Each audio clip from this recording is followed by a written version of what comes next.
வணக்கம் நண்பர்களே, இன்னும் ஒரு இனிய காலை பொழுதில் தீதும் நன்றும் நிகழ்ச்சியில் உங்களை சந்திப்பதில் மிக்க மகிழ்ச்சி அடைகிறேன். இந்த உலகம் எத்தனையோ விஷயங்களுக்கு எதிராக போராடி கொண்டிருக்கிறது. எத்தனையோ விதமான நோய்கள், சமுதாய பிரச்சனைகள், தனிநபர் பிரச்சனைகள், பொருளாதார பிரச்சனைகள், இதற்கெல்லாம் எதிராக மனிதகுலம் தொடர்ச்சியாக நடத்தி கொண்டிருக்கக்கூடிய போராட்டங்களில் ஒன்று நோய்கள் தொடர்பான பிரச்சனைகள். பொதுவாக உலகத்தின் பல நோய்களுக்கு அவற்றை பற்றி விழிப்புணர்ச்சி ஏற்படுத்துவதற்காக சர்வதேச அளவில் தினங்கள் பின்பற்றப்படுகின்றன. அப்படி இந்த ஆகஸ்ட் 20ஆம் தேதி ஒரு குறிப்பிட்ட பிரச்சனைக்கான ஒரு தினமாக உலக அளவில் பின்பற்றப்படுகிறது. அது என்ன தினம்?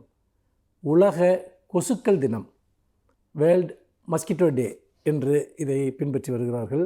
இது பல நாடுகளில் இதை பற்றிய ஒரு விவாதங்கள், பல்வேறு விழிப்புணர்வு நிகழ்ச்சிகள் இந்த நாளில் கொண்டாடப்படுவதை, பேசப்படுவதை நாம் பார்க்கிறோம். ஏன் இந்த ஆகஸ்ட் 20ஆம் தேதி இந்த மஸ்கிட்டோ தினமாக, கொசுக்கள் தினமாக ஏன் கொண்டாடப்பட வேண்டும்?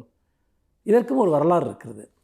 1897ஆம் ஆண்டு ஆகஸ்ட் 20ஆம் தேதி முதலாக மலேரியாவை உற்பத்தி செய்யக்கூடிய, கொசுக்களின் வழியாக பரவக்கூடிய அந்த மலேரியாவுக்கான நோய் கிருமியை ஒரு பெண்ணின் வயிற்றில் முதலாக பிரிட்டனை சேர்ந்த ஒரு மருத்துவர் கண்டுபிடிக்கிறார்.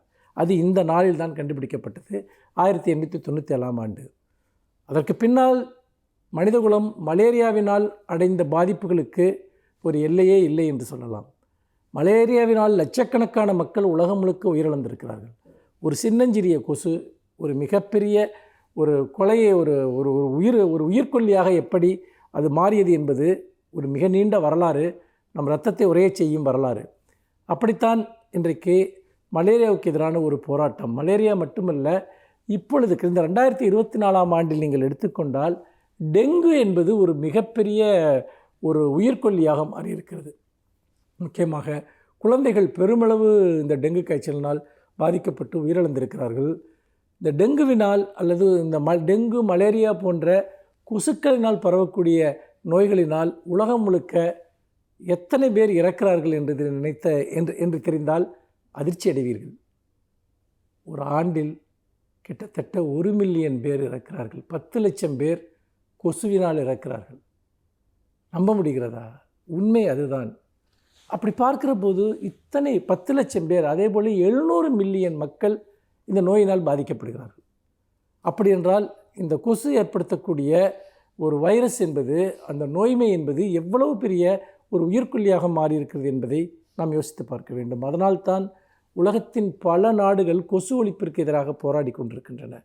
அதாவது சுற்றுப்புறங்களை தூய்மையாக வைத்திருப்பது, குப்பை கூளங்கள் இல்லாமல் சுற்றுச்சூழலை பாதுகாப்பது, அதே போல் கொசு ஒழிப்பு நடவடிக்கைகள், இது எல்லாமே இன்றைக்கு உலகம் முழுக்க அது ஒரு பெரிய போராட்டமாக மாறியிருக்கிறது. அதுவும் இந்தியா போன்ற 3ஆம் உலக நாடுகளில் இது ஒரு மிகப்பெரிய சவாலாக இருக்கிறது. நம்முடைய சென்னை நகரமும் தமிழ்நாடும் கூட இந்த பிரச்சனையை தொடர்ந்து சந்தித்து கொண்டு தான் இருக்கின்றன. இந்த நிலையில்தான் கொசுவுக்கு எதிரான இந்த போராட்டம், கொசு ஒழிப்பு என்கிற இந்த ஒரு மாபெரும் முயற்சி என்பது மனிதகுலத்தை காப்பாற்றுவதற்கான ஒரு போராட்டம் என்பதை நாம் மறந்துவிடக்கூடாது.